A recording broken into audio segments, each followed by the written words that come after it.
SciSAR classes. Join SciSAR classes and fulfill your dream.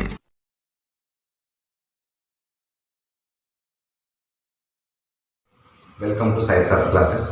Welcome to this digital session. मेरे प्यारे दोस्तों, आज हम लोग फिजिक्स की बात कर रहे हैं। Physics is such a kind of subject which is very important for both JEE as well as NEET aspirants. इन दोनों एग्जाम में फिजिक्स जो है आपका स्कोर डिसाइड करने का काम करता है और फिजिक्स बहुत इंपॉर्टेंट है।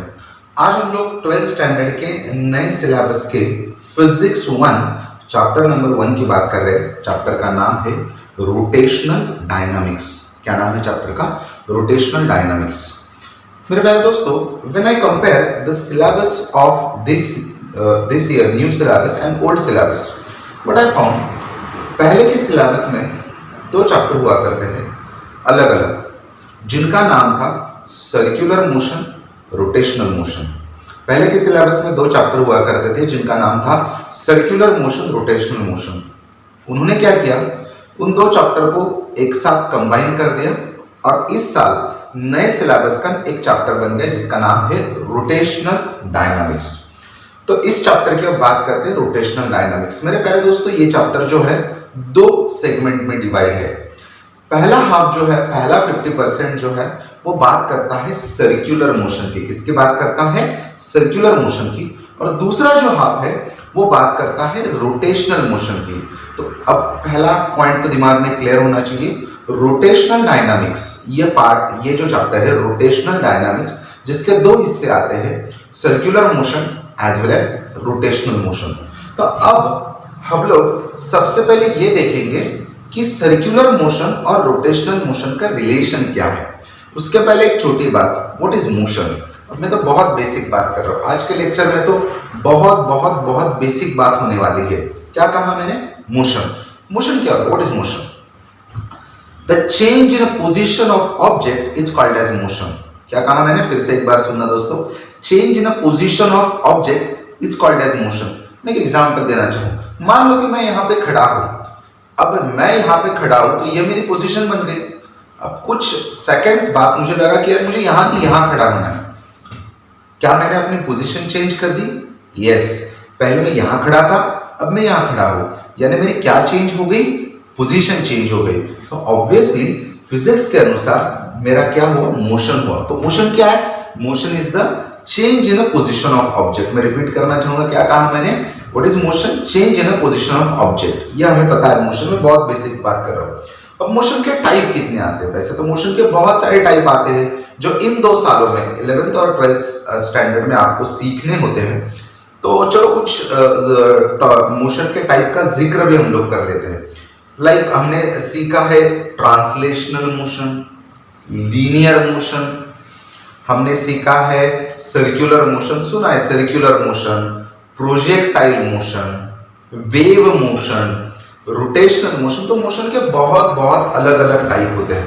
तो चलो आज की बात करते हैं। तो आज का हमारा पहला टाइप ऑफ डिस्कशन है सर्कुलर मोशन। तो आपको एक बात क्लियर हो गई, हम लोग देख रहे हैं सर्कुलर मोशन। चैप्टर का नाम चल रहा है रोटेशनल डायनामिक्स। इमेजिन करना है रोटेशनल डायनामिक, 2 हिस्से, circular motion as well as rotational motion. अब पॉइंट चलेगा सर्कुलर मोशन। ओके, अब सर्कुलर मोशन सीखने से पहले मैं कुछ एग्जांपल आपको देना चाहूंगा।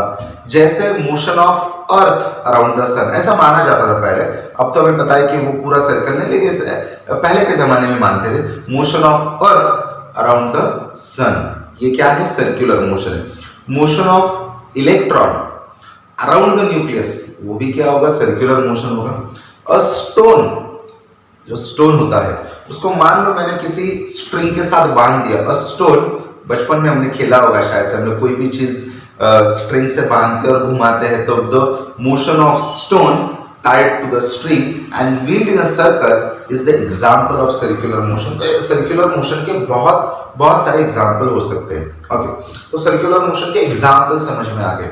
आज सबसे पहले हम लोग क्या करने वाले हैं, 2 मोशन को एक दूसरे के साथ कंपेयर करेंगे और उन कंपैरिजन से हम लोग सर्कुलर मोशन सीखने की बात करेंगे। आज सबसे पहले क्या करेंगे, 2 मोशन को कंपेयर करेंगे और उनके कंपैरिजन से सर्कुलर मोशन सीखने की बात करें। तो देखते हैं क्या है ट्रांसलेशनल मोशन, सर्कुलर मोशन, जिसको अब हम कंपेयर करने की कोशिश करते हैं। मेरे प्यारे दोस्तों, जब भी हम लोग ट्रांसलेशनल मोशन सीखते हैं तो उसमें तीन बातें बहुत इंपॉर्टेंट है। तीन बातें, displacement, velocity, acceleration. I repeat, जब मैं ट्रांसलेशनल मोशन सीखता हूं तो उसमें तीन बातें बहुत इंपॉर्टेंट है, डिस्प्लेसमेंट, वेलोसिटी, एक्सेलरेशन। तो डिस्प्लेसमेंट को हम इस सिंबल से दिखाएंगे एस। सबको पता है डिस्प्लेसमेंट क्या होती है। It is the shortest distance between final position, initial position. एक वेक्टर क्वांटिटी है displacement, that we know, everyone know this thing, displacement. Displacement के बाद आती है वेलोसिटी। वेलोसिटी का सिंबल होता है v, ये भी हमें पता है, वेक्टर क्वांटिटी। और अगला होता है एक्सेलरेशन, जिसको a कहा जाता है। तो जब भी कभी ट्रांसलेशन मोशन सीखना है, इन तीन बातों को सीखना काफी जरूरी है, डिस्प्लेसमेंट, वेलोसिटी, एक्सेलरेशन। अब सर्कुलर मोशन में जाएंगे। अब मैं आपको कुछ एग्जांपल देना चाहूंगा जो आपको ये एक्सप्लेन करेगा कि एग्जैक्टली सर्कुलर मोशन में होता क्या है। ओके, ऐसा मान के चलते एक ऑब्जेक्ट है जिसकी ये इनिशियल पोजीशन और वो जो है final position perform, final position भी वही है, मतलब वो सर्कुलर मोशन परफॉर्म कर रहा है, जहां से निकला वहीं तक आ रहा है, जहां से निकला वहीं तक आ रहा है, सर्कुलर मोशन परफॉर्म कर रहा है। अब मैंने उस ऑब्जेक्ट को स्टार्ट कर दिया और मीनवाइल कहीं पे उसको स्टॉप कर दिया, पॉज कर दिया। ओके, अब ये तो सेंटर है। एक मैंने रेडियस वेक्टर ड्रॉ किया, एक नई कॉन्सेप्ट सामने आ गई, रेडियस वेक्टर एक्सप्लेन करना चाहूंगा। A vector drawn from center of the circle to the position of the particle. I repeat, क्या कहा मैंने? A vector drawn from center of the circle to the position of the particle along the radius. A vector drawn from center of the circle to the position of the particle along the radius is called as radius vector. दो concept है, radius भी है, vector भी है, radius भी है, vector भी है। A vector drawn from center of the circle to the position of the particle along the radius is called as radius vector. तो ये मैंने पहला रेडियस वेक्टर आपको दिखाई दे रहा है OA, वो मैंने ड्रॉ कर दिया। ओके, अब मैंने A को निकला, ये तो निकल गया और B तक चला गया, फाइन, वहां पॉज कर दिया मैंने, O भी ड्रॉ कर दिया, फाइन। ओके, अब कुछ तो एंगल हुआ, ऑब्वियसली कुछ तो एंगल दिखाई दे रहा है। Initial radius vector, final radius vector में आपको कुछ तो एंगल दिखाई दे रहा है। वो एंगल कुछ भी हो सकता है, 20 डिग्री, 30 डिग्री, 80 डिग्री, 90 डिग्री, कुछ भी हो सकता है। रेडियन में बोले तो कुछ भी हो सकता है, कितना भी रेडियन वो हो सकता है। वो एंगल अगर आपने काउंट किया तो उसको कहा जाएगा एंगुलर डिस्प्लेसमेंट। क्या कहा जाएगा? Angular displacement. तो ट्रांसलेशनल मोशन में होती है डिस्प्लेसमेंट, सर्कुलर मोशन में होती है एंगुलर डिस्प्लेसमेंट थीटा। देखो आज का लेक्चर बहुत बेसिक चल रहा है, मतलब मैं वो बातें कर रहा हूं जो शायद से 10th और 11th में हम लोग सीख के आए, लेकिन आगे का कॉन्सेप्ट देखने से पहले इन बातों को फिर से एक बार रिकॉल करना काफी जरूरी है, इसलिए मैं आपको बता रहा हूं। तो चलो, ये एंगल जो है थीटा, उसको क्या कहा जाएगा? Angular displacement. यानी ट्रांसलेशनल मोशन में होती है लीनियर डिस्प्लेसमेंट। ट्रांसलेशनल मोशन में क्या होती है? Linear displacement. यहां पे होती है एंगुलर डिस्प्लेसमेंट। एस होता है, थीटा होता है। ओके, अब आगे, अब हमारे पास वेलोसिटी होती है तो उनके पास भी वेलोसिटी होती है। अब हमारा वेलोसिटी का फॉर्मूला याद करते हैं। क्या सीखा था हमने वेलोसिटी का फॉर्मूला? हमने वेलोसिटी का फॉर्मूला सीखा था डिस्टेंस अपॉन टाइम। क्या सीखा था? Distance upon time. बहुत छोटे लेवल पे, मतलब s अपॉन t या ds डिवाइडेड बाय dt। जब स्मॉल है तो हम उसको d या डिस्क्रिमिनेंट जिसे कहते हैं, वेरी स्मॉल वैल्यू। ओके, ये हमने वेलोसिटी का फॉर्मूला देखा था। Distance covered by object in a 1 second in a unit time is called as the velocity. यहां पे क्या होगा? यहां पे ओमेगा, ये सिंबल का इस्तेमाल होता है, ओमेगा, स्मॉल w, लेकिन कहा जाएगा उसको ओमेगा। ये ओमेगा जो है, इसका इस्तेमाल होगा दिखाने के लिए एंगुलर वेलोसिटी। क्या है? Angular velocity. मैं एंगुलर वेलोसिटी को ज्यादा एक्सप्लेन करना चाहूंगा। ऐसा मान के चलेंगे, ऑब्जेक्ट ए से निकला बी तक चला गया, ऑब्जेक्ट ए से निकला बी तक चला गया, यह एंगल हो गया। एग्री करोगे? नहीं करोगे? ए इनिशियल पोजीशन है, बी फाइनल पोजीशन है, ए से निकला बी तक चला गया, एंगल क्रिएट हो गया। मैंने जाके एंगल को काउंट किया। ऐसा मान के चलो कि एंगल आ गया 60 degree. Okay, that's good, very good. कितना आ गया? 60 डिग्री। अब मैंने सवाल पूछा ए से या ऑब्जेक्ट से कि यार आपको ए से लेके बी तक जाने के लिए समय कितना लगा? How much time you take? To reach final position from initial position, कितना टाइम लगा आपको? उसने धीरे से बोला यार 3 सेकंड लग गए। अब सवाल ये पूछा जाएगा, अगर वो 3 सेकंड्स में 60 डिग्री कवर कर रहा है, अगर वो 3 सेकंड्स में कितना कवर कर रहा है? 60 डिग्री, तो वो 1 सेकंड में कितना जाएगा? बहुत नॉर्मल है, आपको पता है, बहुत सिंपल पूछ रहे हो सर आप। 3 सेकंड में अगर 60 डिग्री जा रहा है तो एक काम करो, उनको डिवाइड करो, यानी आपको लिखना होगा 60 डिग्री डिवाइडेड बाय 3। जब 60 डिग्री डिवाइडेड बाय 3 तो आप क्या कहोगे? सर उसने ना 1 सेकंड में 20 डिग्री, अगले सेकंड में 20 डिग्री, ऐसा 20 डिग्री कवर। ये आपने क्या निकाला पता है? ये आपने एंगुलर वेलोसिटी निकाली। क्या निकाली?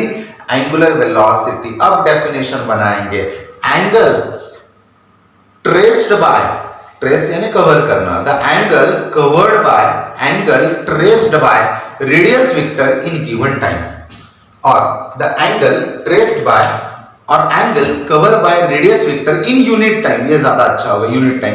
The angle covered by radius vector in unit time, the angle covered by radius vector in unit time is called as angular velocity, is called as angular velocity. तो फॉर्मूला क्या लिखोगे? ये तो बहुत बड़े लेवल पे लिखा मैंने, और आपको समझने के लिए मैंने डिग्री लिया है, देखो। अदरवाइज ये किस में होगा? रेडियन में होगा। किस में होगा? रेडियन में होगा। तो उसका सिंबल या उसका यूनिट जो आता है वो आता है रेडियन पर सेकंड। क्या आता है? रेडियन पर सेकंड। ओके, तो चलो फॉर्मूला मैं आपको बता देता हूं। वो फॉर्मूला आता है d theta divided by dt। d theta बहुत स्मॉल है तो d लेंगे हम लोग, ये आपको समझ में आ गया। तो मैंने आपको सर्कुलर मोशन, ट्रांसलेशन मोशन का हम लोग कंपैरिजन देख लिए। Linear displacement, angular displacement, linear velocity, angular velocity. अब जाएंगे एक्सीलरेशन की तरफ, लेकिन उसके पहले मैं इन दोनों की डायरेक्शन भी आपको बताना चाहूंगा। ओके, थीटा की डायरेक्शन क्या होती है? थीटा और ओमेगा की डायरेक्शन क्या होती है? ओके, उसके लिए मैं आपसे एक एग्जांपल शेयर करना चाहूंगा। बचपन में एक खिलौना आता था, एक फैन होता था और उसके नीचे एक पाइप होता था, स्ट्रॉ जैसे होता है, और हम लोग एक फैन होता है जैसे खेलने का बच्चों का, आपने देखा होगा। हम लोग ऐसे करते हैं और हवा में उड़ जाता है, आपने देखा होगा शायद से। ये एक एग्जांपल मैं आपको बताना चाहूंगा। तो वो जो है, मतलब मैं तो उसको सर्कुलर मैनर में घुमाता हूँ ना, फैन को बच्चे खेलते हैं वो तो सर्कुलर बनाते हैं, लेकिन जैसे वो स्पीड से घूमने लगता है वो धीरे धीरे ऊपर जाता है।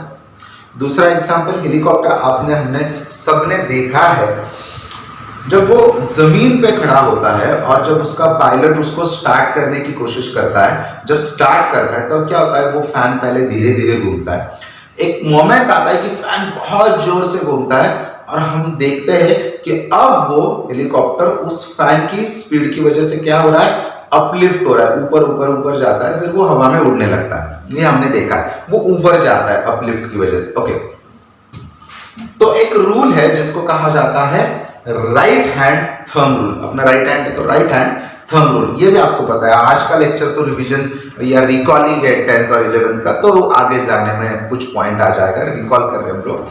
राइट हैंड थंब रूल, क्या कहा मैंने? Right hand thumb rule. Okay, if curl finger of right hand indicate the direction of motion of particle in circular motion. If curved fingers of your right hand indicate the direction of motion of particle, if curved fingers of your right hand indicate the direction of motion of particle in case of circular motion, then your stretched thumb indicate the direction of angular displacement. Direction of angular displacement, मतलब angle वैसे हो रहा है लेकिन वो ऊपर उठाया जाएगा अगर वो जोर से या स्पीड से घूम रहा है। मैं फिर से एक बार बताना चाहूंगा, मैं बात कर रहा हूं राइट हैंड थंब रूल की, ध्यान से देखना, बहुत सिंपल चल रहा है। Right hand thumb rule, if the curl fingers of your right hand shows the direction of motion of particle in circular motion, if curved fingers of your right hand shows the direction of motion of particle in circular motion, then the stretched thumb indicate the direction of angular displacement. क्या इसकी direction आपको समझ में आ गई? जी हाँ। Okay, इसकी direction क्या है? According to right hand thumb rule, यानी इसकी डायरेक्शन आ जाएगी इस तरीके से। ये थीटा की डायरेक्शन है मेरे दोस्तों, किसकी डायरेक्शन है? थीटा की। ओके, अब ओमेगा की डायरेक्शन आपको बता देता हूं, ओमेगा की। अब जहां डिस्प्लेसमेंट वही वेलोसिटी, बहुत कॉमन है। मतलब मैं एक गाड़ी पे जा रहा हूं, मैं सीधा सीधा जा रहा हूं, अब मेरी डिस्प्लेसमेंट जिस डायरेक्शन में होगी वेलोसिटी भी उसी डायरेक्शन में होगी। ये तो बहुत कॉमन सेंस की बात है। तो एंगुलर डिस्प्लेसमेंट और एंगुलर वेलोसिटी यानी ओमेगा की भी डायरेक्शन वही होगी। तो डायरेक्शन है इसलिए मैंने उसके सिर के ऊपर bar, because it is a vector quantity. तो अब ये दोनों भी समझ में आ गए, उनकी पोजीशन या उनकी डायरेक्शन भी आपको समझ में आ गई, थीटा की और ओमेगा की। चलो मैं एक्सेलरेशन की बात करता हूं। किसकी बात करता हूं? Acceleration, linear acceleration, linear acceleration. अब ये एक्सप्लेन करने के बाद में एक छोटा एग्जांपल दे देता हूं। आप जब ट्यूशन पे आते हो, मतलब जब आते थे, अब तो लॉकडाउन चल रहा है, हम लोग जब गाड़ी पे निकलते, अपनी टू व्हीलर ऑन करते और कहीं पे जाते हैं, तो हम लोग क्या करते हैं? ऑब्वियसली जब गाड़ी को ऑन करते हैं तब तो गाड़ी की वेलोसिटी जीरो होती है। हम गाड़ी को ऑन करते हैं, स्टार्ट करते हैं, फिर वो चलाने लगते हैं, उसका स्पीड धीरे धीरे हम लोग इंक्रीज करते हैं। और यहाँ ट्यूशन तक आते वक्त हम लोग बहुत बार इधर अपना स्पीड कम करते या तो ज्यादा करते, कम करते ज्यादा करते, कुछ ना कुछ तो हम लोग करते हैं स्पीड के साथ।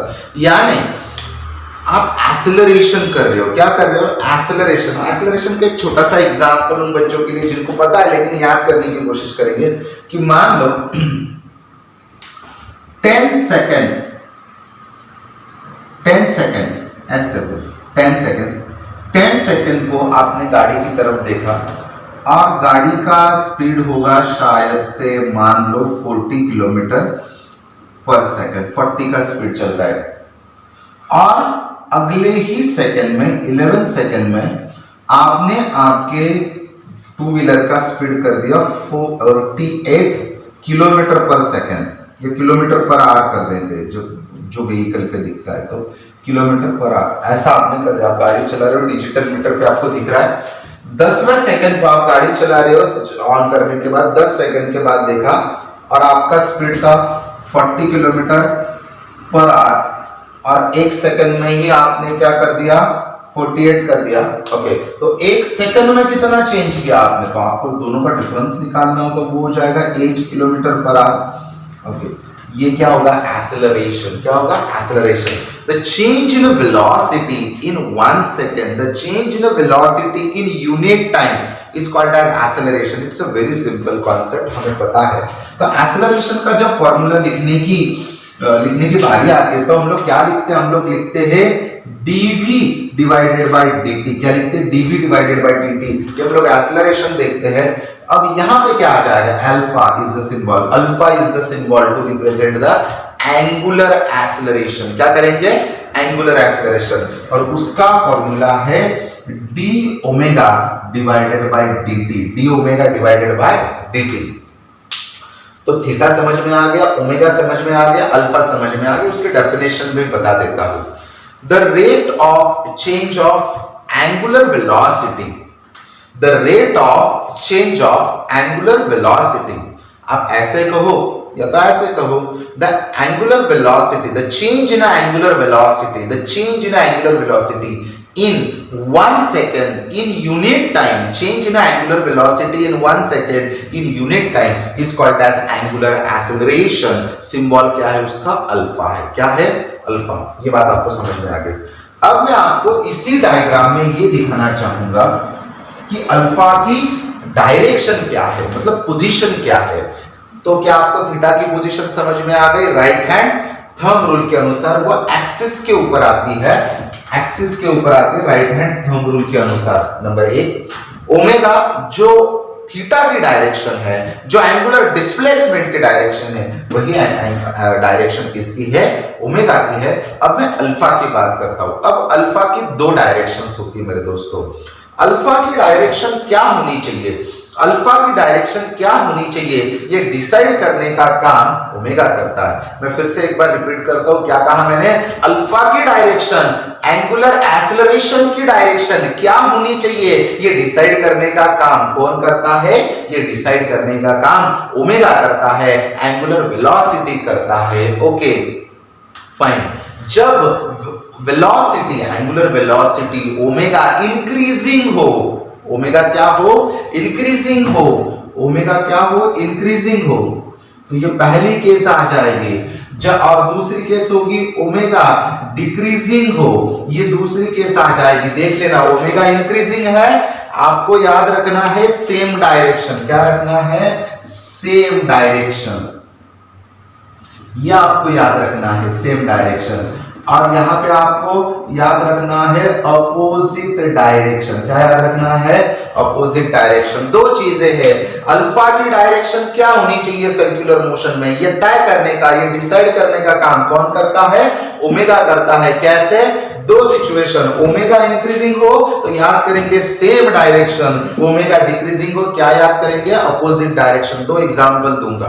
पहला एग्जांपल, मान लो कि हेलीकॉप्टर जमीन पे है, पायलट बैठ गया, ऑन कर दिया, अब फैन घूमने लगा। अब हेलीकॉप्टर को हवा में उड़ना है या कहीं पे जाना है, फ्लाइट करना है उसको, तो वो क्या करेगा? स्पीड बढ़ाएगा कम करेगा? ऑब्वियसली स्पीड बढ़ाएगा। स्पीड बढ़ाएगा यानी क्या बढ़ रहा है? ओमेगा बढ़ रहा है। क्या बढ़ रहा है? ओमेगा। ओमेगा इंक्रीजिंग है डिक्रीजिंग है? बढ़ रहा है तो इंक्रीजिंग है, तो सेम डायरेक्शन। अब जब ओमेगा डिक्रीजिंग है, ओमेगा डिक्रीजिंग का एग्जांपल कि मान लो हेलीकॉप्टर हवा में जा रहा है, अब क्या करना है? उसको नीचे आना है। नीचे आने तो जरूर फैन बंद नहीं करेगा, क्रैश हो जाएगा। वो क्या करता है? फैन का स्पीड धीरे धीरे कम करता है। देखो फैन का स्पीड, उसका जो फैन होता है उसका स्पीड कम किया, फैन को बंद किया नहीं, अपोजिट घुमाया नहीं, उसने क्या किया? फैन जैसे वैसे ही घूम रहा है, डायरेक्शन नहीं बदली, लेकिन फैन का क्या कम हो गया? स्पीड कम हो गया। यानी क्या कम हो गया? ओमेगा कम हो गया। अब जब ओमेगा कम हो जाएगा तो आपको दिख रहा है फैन तो घूम रहा है, लेकिन हेलीकॉप्टर कहां आ रहा है? नीचे आ रहा है। क्या आ रहा है? नीचे आ रहा है। वो हेलीकॉप्टर ऊपर नहीं जाएगा, नीचे आएगा। यानी दूसरी वाली केस है, ओमेगा डिक्रीजिंग है, तब अल्फा की डायरेक्शन नीचे की तरफ होती है, अपोजिट होती है। ये पहली केस में अल्फा बार, ये दूसरी केस में alpha bar. Alpha increasing, alpha decreasing, ये बात को आपको समझना चाहिए। ओके, अब ये बात अगर आपको समझ में आती तो हम लोग नेक्स्ट पॉइंट की तरफ शिफ्ट हो जाएंगे। 2 मिनट में चैप्टर को रिवाइज करेंगे। चैप्टर का नाम rotational dynamics, physics 1 chapter number 1 rotational dynamics. कितने हिस्से उसके? 2। कौन कौन से? Circular motion, rotational motion. अब रोटेशनल मोशन को साइड में रख देते हैं, सर्कुलर मोशन की बात करेंगे। और जाते जाते लास्ट में ये भी बताऊंगा क्या रोटेशनल डायनामिक्स है तो सर्कुलर मोशन क्यों सीख रहे हैं? वेरी गुड क्वेश्चन, बहुत सिंपल है, वो भी बताऊंगा जाते जाते लेक्चर के आखिर में। मैं आपको एक बात जरूर बताऊंगा। तो सबसे पहले हमने मोशन देखा, the change in a position of object is called as motion. Motion के बहुत सारे टाइप है, linear motion, translational motion, wave motion, circular motion, rotational motion, projectile motion. Okay, अब बात करेंगे सर्कुलर मोशन की। सर्कुलर मोशन की definition, the motion of a particle, वो मैंने नहीं बताई थी, अब बता रहा हूं, याद करना। The motion of particle along the circumference of circle, the motion of object, motion of particle along the circumference of circle with angular velocity, it's called as circular motion, it's called as circular motion। तो ये circular motion समझ में आ गया। जब translational motion सीखना है, 3 बातों को याद करना काफी जरूरी है, displacement, velocity, acceleration. All 3 are vector quantity, तीनों क्या है? Vector quantity, displacement, velocity, acceleration. जैसे वहां पे डिस्प्लेसमेंट है तो यहाँ पे है एंगुलर डिस्प्लेसमेंट, वहां पे वेलोसिटी, यहाँ पे है एंगुलर वेलोसिटी, वहां पे एक्सेलरेशन, यहाँ पे है एंगुलर एक्सेलरेशन। क्या बात समझ में आ गई? Displacement, velocity, acceleration, angular displacement, angular velocity, angular acceleration. अब पोजीशन की बात करते हैं। Angular displacement, right hand thumb rule, ऊपर की तरफ, एक्सिस की तरफ। Angular velocity, right hand thumb rule, axis पे। एंगुलर एक्सेलरेशन, नहीं, इसकी 2 डायरेक्शन है, एक तो इंक्रीजिंग है तो ऊपर, डिक्रीजिंग है तो नीचे। ये बात हमने कर दी। ओके, अब मैं आपको बहुत इंपॉर्टेंट बात बताने जा रहा हूं। मैं आपको ऐसी बात बताने जा रहा हूं जो आपने एक बार याद कर ली तो आपको सर्कुलर मोशन ये चैप्टर बहुत सिंपल हो जाएगा। वो बात क्या है वो आप देखते हैं। डायग्राम तो मैंने वही निकाली जो मैंने अभी अभी निकाली थी, लेकिन मैं कहना कुछ अलग चाहता हूं। ओके, देखो प्यारे दोस्तों, मैंने आपको 6 बातें बताई। कौन सी? डिस्प्लेसमेंट, वेलोसिटी, एक्सेलरेशन, लीनियर वाले या ट्रांसलेशनल वाले, theta, omega, alpha, angular displacement, angular velocity, angular acceleration. जब कोई भी पार्टिकल, कोई भी ऑब्जेक्ट सर्कुलर मोशन परफॉर्म करता है, बहुत ध्यान से सुनना है आपको, बहुत इंपॉर्टेंट बात कर रहा हूं, जब कोई भी पार्टिकल, कोई भी ऑब्जेक्ट क्या परफॉर्म कर रहा है, सर्कुलर मोशन परफॉर्म कर रहा है, तो हमें लगेगा सर उसके साथ ना सिर्फ थीटा होगा, ओमेगा होगा, अल्फा होगा। जी बिल्कुल नहीं, उसके साथ थीटा होता है, ओमेगा होता है, अल्फा होता है, लेकिन एस भी होता है, वी भी होता है, ए भी होता है। आप सोचेंगे सर ये कहाँ लीनियर मोशन है? नहीं, ये भी होता है। जब भी कोई पार्टिकल सर्कुलर मोशन परफॉर्म करता है, उसके साथ ये 6 के 6 पैरामीटर जुड़े होते हैं, यानी उसको लीनियर डिस्प्लेसमेंट भी होती है, एंगुलर डिस्प्लेसमेंट भी होती है, यानी उसको लीनियर वेलोसिटी भी होती है, एंगुलर वेलोसिटी भी होती है, यानी उसको लीनियर एक्सेलरेशन भी होता है, एंगुलर एक्सेलरेशन भी होता है। कैसे? मैं आपको बता देता हूं। इन तीनों की पोजीशन तो हमें पता है, एंगुलर वालों की पोजीशन तो हमें पता है। मैं आपको ये बताना चाहूंगा एस क्या आता है, वी क्या आता है, ए क्या आता है, मैं आपको उसकी पोजीशन बताना चाहता हूं। कैसे? देख लेना, कंसंट्रेट करना। ओके, सबसे पहले जो पता है वो देख लेते हैं कि थीटा यहां आता है, लेकिन डायरेक्शन ऊपर की तरफ है, यह हमें पता है। ओमेगा की डायरेक्शन भी वो हमें पता है, और अल्फा की भी डायरेक्शन वो होती है, ये भी हमें पता है। या तो अल्फा ऊपर होता है या तो अल्फा नीचे होता है, तीनों की डायरेक्शन पता है, थीटा, ओमेगा, अल्फा, बात इसकी करते हैं। ओके, अब मान लो कि ऑब्जेक्ट ए से निकला, बी तक चला गया। ऑब्जेक्ट कहां से निकला? ए से। कहां तक चला गया? बी तक। भैया इस केस में यार उसने ये डिस्टेंस कवर कर लिया, एग्री करोगे नहीं करोगे? ये डिस्टेंस कवर कर लिया, ये डिस्टेंस कुछ तो होगा, इसे कहा जाएगा डिस्प्लेसमेंट। ये होगा एस। क्या होगा? एस। इसको कहा जाएगा लीनियर डिस्प्लेसमेंट। क्या कहा जाएगा? Linear displacement. ओके, तो एस की भी है उसमें। अब एस है तो ऑब्वियसली टाइम के साथ अगर हम लोग कवर करें, जैसे एग्जांपल देते हैं, मान लो वो ए से लेके बी तक चला गया, ये जो कर्व है, कर्व, इसका डिस्टेंस मैंने निकाला। क्या निकाला? डिस्टेंस। और मान लो कि वो आ गया 6 मीटर, कुछ ज्यादा ही ले लिया, ठीक है, 6 मीटर आ गया। अब सवाल उसको ये पूछा कि यार ए से लेके बी तक तो 6 मीटर गया, ओके, टाइम कितना लिया तूने? उसने बोला मुझे ना सिर्फ 2 सेकेंड्स लगे। कितने लगे? 2 सेकेंड्स। अब देखो ए से लेके बी तक चला गया, 6 मीटर हो गया, एग्जांपल देख रहे हैं हम लोग, और टाइम कितना लगा? 2 सेकेंड। तो सवाल उससे पूछा कि भैया फिर 1 सेकंड में तू कितना गया? अगर 2 सेकंड में 6 मीटर जा रहा है तो कॉमन सेंस है 1 सेकंड में कितना जाएगा? 3 मीटर जाएगा पर सेकेंड। ये उसकी वेलोसिटी हो गई। क्या हो गई? वेलोसिटी। अब वेलोसिटी समझ में आ गई, वेलोसिटी। अब डिस्प्लेसमेंट कहां पे है? कर्व पे। डिस्प्लेसमेंट कहां पे है? कर्व पे। वेलोसिटी कहां पे है? वेलोसिटी टेंजेंशियल होती है। क्या होती है? टेंजेंशियल। एग्जांपल दूंगा, टेंशन नहीं लेना है। ये वेलोसिटी क्या होती है? टेंजेंशियल। किस वेलोसिटी की बात कर रहा हूं? लीनियर वेलोसिटी की बात कर रहा हूं। कैसी है? टेंजेंशियल। एक एग्जांपल देना चाहता हूं। मान लो कि मेरे हाथ में एक स्टोन है, उसको मैंने स्ट्रिंग से बांध दिया। मान लो कि मेरे हाथ में स्टोन है, उसको मैंने स्ट्रिंग से बांध दिया और मैं घुमा रहा हूं और बीच में ऐसे हो गया कि मैंने उस स्ट्रिंग को छोड़ दिया, वो टूट गई। क्या होगा? जब भी कभी मैं उसको घुमा रहा हूं, वो स्टोन जैसे घूम रहा है स्पीड से, और जहां कहीं पे वो छूट जाएगा वहीं से वो सीधा निकल जाएगा। एग्जांपल देना चाहूंगा कि ऐसा मान लो कि ये सर्कुलर मोशन परफॉर्म कर रहा है, यहां से टूट गया तो इस साइड जाएगा, यहां से छूटा तो इस साइड जाएगा, यहां से छूटा तो इस साइड जाएगा, यहां से छूटा तो इस साइड चला जाएगा। ये पता होना चाहिए। वेलोसिटी जो बाद में वो सर्कुलर मोशन परफॉर्म नहीं करेगा, जहां से छूट गया।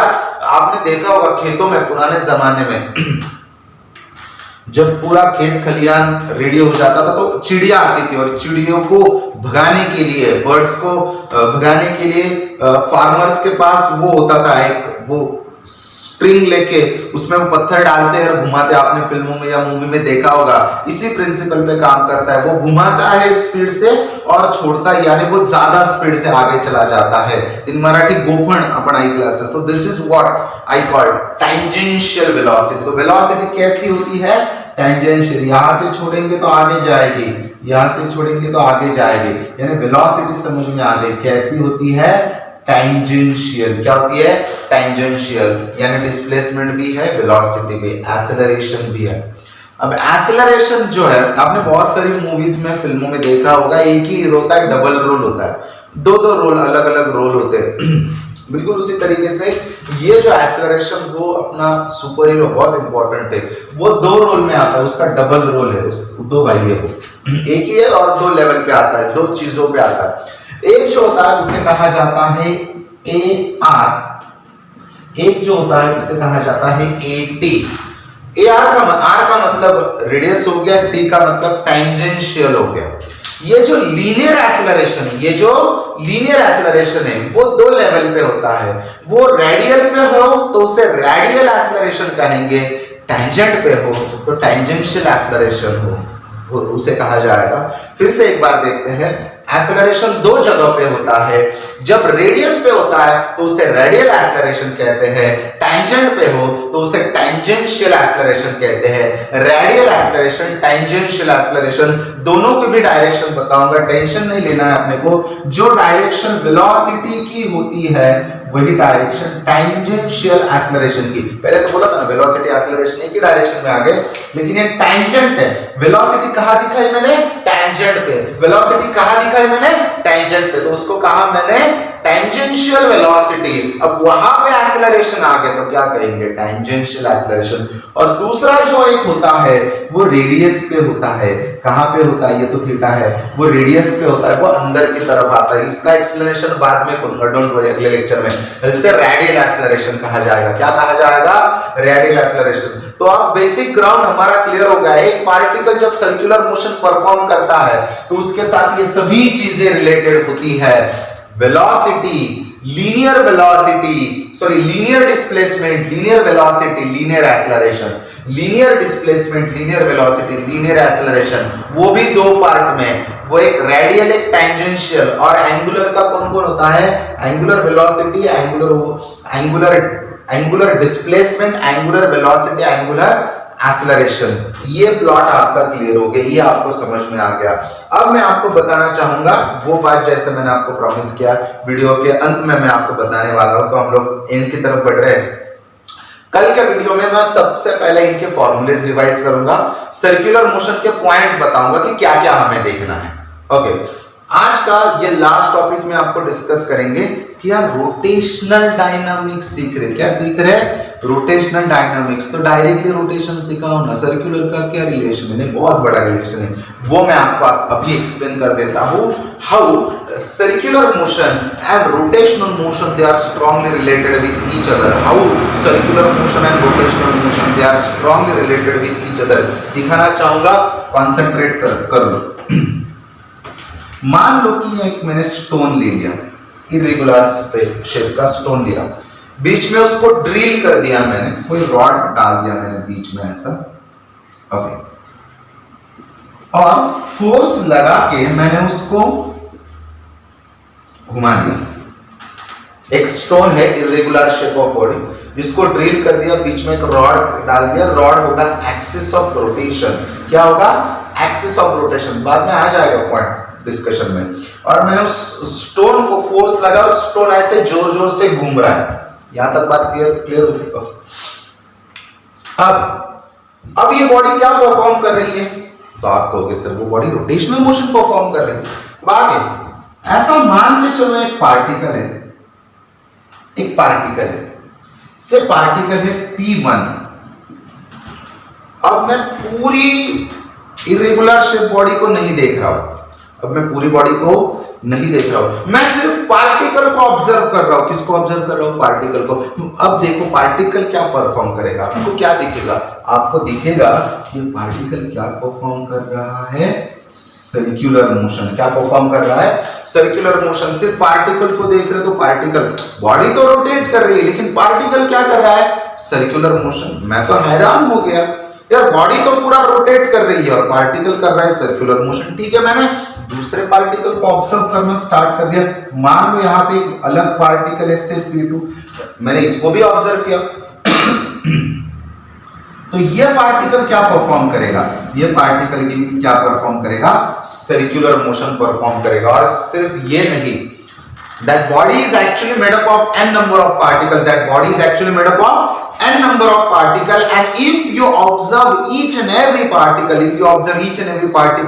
then your observation is same for all particle. आपका ऑब्जर्वेशन यही होगा, every particle performs circular motion.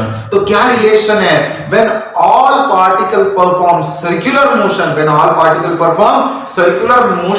and when you observe them combinedly एक साथ उनको देख रहे हो, तो you found it is the rotational motion. यानी सारे पार्टिकल क्या परफॉर्म कर रहा है? सर्कुलर मोशन परफॉर्म कर रहे हैं. ऑब्जर्वेशन कंबाइनली किया, एक साथ देखा उनको, तो क्या समझ में आ गया? बॉडी क्या परफॉर्म कर रही है? Rotational motion. तो rotational motion is the combination of all circular motion of all particle. Rotational motion is the combination of all circular motion of all particles. सारे पार्टिकल सर्कुलर मोशन परफॉर्म करेंगे, combinedly body क्या perform करेगी? Rotational motion. यानी rotational में वो सारी चीजें आएंगी जो सर्कुलर में सीखी है, रोटेशन में सारी चीजें आएंगी जो कहां सीखी है? सर्कुलर में. इसलिए पहला पार्ट है सर्कुलर मोशन, दूसरा हाफ है रोटेशनल मोशन. कल के लेक्चर में, कल के वीडियो में होप्स आपको ये पसंद आया होगा. आप मुझे रिप्लाई देना और ये समझ में आ गया. अगले लेक्चर में हम लोग फॉर्मूलीज देखेंगे, आगे की कॉन्सेप्ट देखेंगे. Hope so you enjoy. Thank you so much. Bye.